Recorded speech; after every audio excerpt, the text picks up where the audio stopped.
Breaking చూస్తున్నారు. తెలంగాణ ఆడపడుచులకు రేవంత్ సర్కార్ గుడ్ న్యూస్ చెప్పింది. త్వరలో తెలంగాణ ఆడపడుచుల ఖాతాల్లో ₹1,00,000 జమ కాబోతున్నాయి. కళ్యాణ లక్ష్మి ఈబీసీ కళ్యాణ లక్ష్మి పథకం కింద ₹1,00,000 నగదును జమ చేయబోతుంది ప్రభుత్వం. ఇందుకు సంబంధించి దాదాపు 1,200 పైచిలుకు కోట్లను రిలీజ్ చేసింది ప్రభుత్వం. ఈ నేపథ్యంలో తాజాగా 1,225 కోట్లను రిలీజ్ చేయడంతో ఒక్కసారిగా ఆడపడుచుల ఖాతాల్లో లబ్ధిదారుల ఖాతాల్లో ₹1,00,000 జమ కాబోతున్నాయి. ఇప్పటికే 2024 బడ్జెట్లో దాదాపు 2,000 పైచిలుకు కోట్లతో సర్కార్ బడ్జెట్ను కేటాయించింది. అయితే తాజాగా అందులో సగం 1,225 కోట్ల నిధులను విడుదల చేసింది. పెండింగ్లో ఉన్న దరఖాస్తులతో పాటు తాజాగా అప్లై చేసిన దరఖాస్తుదారులందరికీ కూడా ₹1,00,000 జమ కాబోతున్నాయి. దీంతో ఎప్పుడెప్పుడా అని ఎదురు చూస్తున్నటువంటి ఆడపడుచులకు కళ్యాణ లక్ష్మి పథకం కింద దాదాపు ₹1,00,000 జమ కాబోతున్నాయి. దీంతో ఒక రకంగా ఆడపడుచులకు తెలంగాణ సర్కార్ మరొక గుడ్ న్యూస్ చెప్పిందని మనం అర్థం చేసుకోవాలి. మా ప్రతినిధి శ్రీశైలం జన అవుతున్నారు.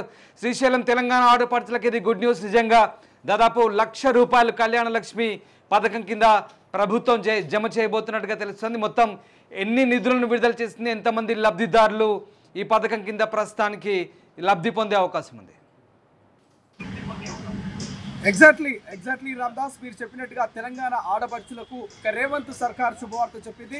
కొత్తగా పెళ్ళైనటువంటి నూతన వధువులకు ఒక రకమైనటువంటి శుభవార్త, ఒక రకమైనటువంటి రాష్ట్ర ప్రభుత్వం కానుక అనుకోని చెప్పుకోవచ్చు. మనము ఇప్పటికే దాదాపు 65,000 మంది ఇక కళ్యాణ లక్ష్మికి దరఖాస్తు చేసుకుంటే దాదాపు అందులో వివిధ కారణాల వల్ల ఎంఆర్ఓ దగ్గర కావచ్చు, ఇక ఆర్టీఓ దగ్గర, ఇతరితర అధికారుల దగ్గర కొన్ని పెండింగ్లో ఉన్నటువంటి పరిస్థితి. కొంతమంది ఎవరైతే అప్లై చేసుకున్నారో కొంతమందికి సంబంధించినటువంటి దరఖాస్తు ఫారంలు ఎంఆర్ఓ దగ్గర దాదాపు 24,000కి సంబంధించినటువంటి ఆ ఫైల్ పెండింగ్లో ఉన్నాయి. ఇక ఆర్టీఓకి సంబంధించి కొంతమంది దగ్గర 12,000కి సంబంధించినటువంటి ఒక ఫైల్ పెండింగ్లో ఉన్నాయి. ఓవరాల్గా 65,000 మంది ఎవరైతే కళ్యాణ లక్ష్మికి సంబంధించినటువంటి అర్హులు దరఖాస్తు చేసుకుంటే అందులో 24,000 మందికి కూడా రాష్ట్ర ప్రభుత్వం వారి ఖాతాలో అయితే అమౌంట్ను జమ చేయబోతా ఉంది. ఇప్పటికే రాష్ట్ర ప్రభుత్వము దాదాపు 1,200 కోట్ల రూపాయలు అయితే ఈ యొక్క కళ్యాణ లక్ష్మికి కేటాయిస్తున్నట్టు తెలుస్తుంది. ఓవరాల్గా బడ్జెట్లో మాత్రము 2,100 పైగా కోట్ల రూపాయల ఆ యొక్క బడ్జెట్లో ప్రవేశపెట్టినటువంటి పరిస్థితి చూస్తూ ఉన్నాం. సో ఈ నేపథ్యంలో ఇప్పటికే గత అసెంబ్లీ ఎన్నికల్లో భాగంగా కాంగ్రెస్ ప్రభుత్వం హామీ ఇచ్చింది. మేము అధికారంలోకి వస్తే కళ్యాణ లక్ష్మితో పాటు తులం బంగారం ఇస్తామంటూ కూడా హామీ ఇచ్చినటువంటి పరిస్థితి. దీని మీద పొన్నం ప్రభాకర్ కూడా స్పందించారు. బీసీ సంక్షేమ శాఖ మంత్రిగా ఉన్నటువంటి పొన్నం ప్రభాకర్ బీసీ బిడ్డలకు బీసీలకు సంబంధించి ఈ యొక్క కళ్యాణ లక్ష్మి పథకం డబ్బులు జమ కావడం అనేది నిజంగా ఆశ్చర్యంగా ఉంది. మేము అధికారంలోకి వచ్చి దాదాపు 6 నెలలు అవుతుంది. ఇన్ని రోజుల పాటు ఇక కళ్యాణ లక్ష్మికి సంబంధించినటువంటి అమౌంట్ అనేది పెండింగ్లో ఉండడం కొంత ఆలస్యమైంది. కాబట్టి వెంటనే ఇప్పటికైతే ఆలస్యమైనటువంటి అవకాశం ఉంది. దానికి సంబంధించినటువంటి విధి విధానాలు ఇక ఖరారు కాలేదు. కాబట్టి కేవలం ఆలస్యం అవుతున్నటువంటి నేపథ్యంలోనే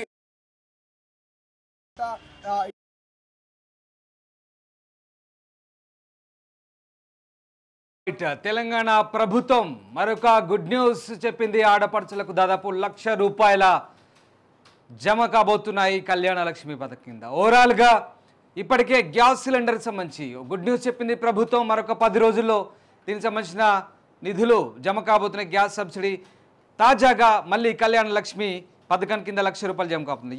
శ్రీశైలం, ఏం జరుగుతుంది అంటే కళ్యాణ లక్ష్మికి సంబంధించినటువంటి ₹1,00,000 జమ దాదాపు 1,225 కోట్లు రిలీజ్ అయినాయి. కాబట్టి ఎప్పట్లోగా అంటే ఇక తక్షణం అమల్లోకి వచ్చినట్లే అనుకోవచ్చా మనం?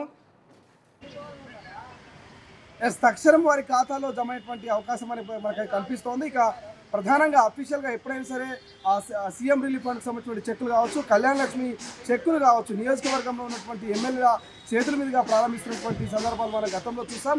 అదే రీతిలోనే ఇక మండలాల వారిగా, ఊర్ల వారిగా, అంటే విలేజ్ వారిగా ఎవరైతే ఎవరైతే కళ్యాణ లక్ష్మికి అర్హులై ఉంటారో వాళ్ళ పేర్లు రావడం, దానికి సంబంధించి ఇక ఎమ్మెల్యేలు దీన్ని ప్రతిష్టాత్మకంగా కాంగ్రెస్ పార్టీ అధికారంలోకి వచ్చినాక మొదటిసారిగా కళ్యాణ లక్ష్మికి సంబంధించినటువంటి నిధులు కేటాయించడం, దీన్ని కొంత ప్రతిష్టాత్మకంగానే ప్రజల్లోకి తీసుకెళ్లేటువంటి అవకాశం ఉంది.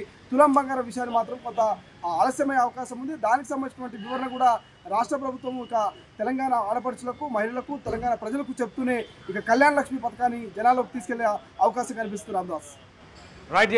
Thank you Srisailam. ఇది మొత్తం మీద గుడ్ న్యూస్ అనేది చెప్పాలి. ఇప్పటికే గ్యాస్ సిలిండర్ విషయంలో రాయితీ సబ్సిడీ త్వరలో జమ కాబోతోంది. ఇక అలాగే రేషన్ కార్డులు కూడా ప్రక్రియ త్వరలో ప్రారంభించబోతామంటూ ప్రభుత్వం చెప్తున్న నేపథ్యంలో తాజాగా కళ్యాణ లక్ష్మి, ముఖ్యంగా బీసీ ఈబీసీ కింద కళ్యాణ లక్ష్మి లబ్ధిదారులు పెండింగ్లో ఉన్న దరఖాస్తులు, అలాగే తాజాగా ఈ సంవత్సరం అప్లై చేసుకున్న దరఖాస్తుదారులందరికీ కూడా ఈ చెల్లింపులు జరిగే అవకాశం ఉంది. 1225 పైచిలుకు కోట్లను ప్రభుత్వం రిలీజ్ చేసింది. 2024 బడ్జెట్లో ఇప్పటికే 2125 కోట్ల బడ్జెట్ను కేటాయించిన ప్రభుత్వం తాజాగా అందులో సగం బడ్జెట్ను నిధులు విడుదల చేసింది. దీంతో దాదాపుగా చాలామంది లబ్ధిదారులు ఈ కళ్యాణ లక్ష్మి పథకం కింద లబ్ధి పొందే అవకాశాలు కనిపిస్తూ ఉన్నాయి. ఇంకా కొన్ని పెండింగ్లో ఉన్నాయి, కొన్ని రిజెక్ట్ అయిన దరఖాస్తులు కూడా ఉన్న పరిస్థితి. అయితే పెండింగ్లో ఉన్న వాటికి కూడా త్వరలో పరిష్కారం లభించే అవకాశాలు కనిపిస్తాయి. మొత్తం మీద ఆడపడుచులకు తెలంగాణ సర్కార్ గుడ్ న్యూస్ చెప్పిందని చెప్పాలి. 1225 కోట్లను నిధులను విడుదల చేయడంతో తాజాగా ఇవి వారి ఖాతాలో ₹1,00,000 చొప్పున జమ కాబోతున్నాయి. ఇక ₹1,00,000తో పాటు తులం బంగారం ఇస్తామని కూడా ప్రభుత్వం హామీ ఇచ్చింది. అయితే తులం బంగారం హామీకి సంబంధించి ప్రస్తుతానికి ఇంకా ఎలాంటి విధి విధానాలు ఖరారు కాలేదు, పూర్తి స్థాయి క్లారిటీ లేదు. ప్రస్తుతానికైతే ₹1,00,000 అయితే జమ కాబోతున్నాయి. తులం బంగారానికి సంబంధించి కూడా ప్రభుత్వం త్వరలోనే కసరత్తు చేసే అవకాశాలు కనిపిస్తూ ఉన్నాయి.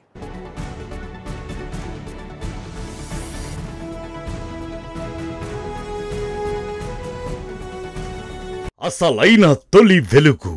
ఫాలో వాట్సాప్ @తొలి వెలుగు official.